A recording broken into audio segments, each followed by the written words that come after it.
Hania Amir is considered one of the most energetic actresses in the Pakistani drama and film industry because she is too young.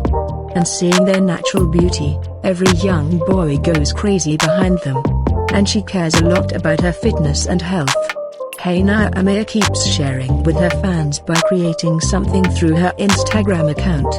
And after her video is shared, there is a lot of discussion on social media. If it is in a fun mood, it starts dancing on the road. Just a few days ago, a dance video went viral at the cake seller's shop.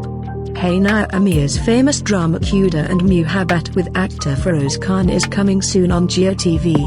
And people are looking forward to seeing this drama.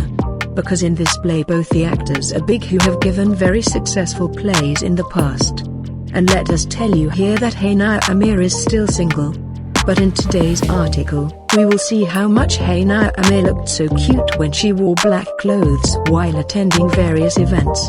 And that's why famous clothing brands take her as a model in their new collection. So let's see some beautiful pictures of him in all kinds of black dress.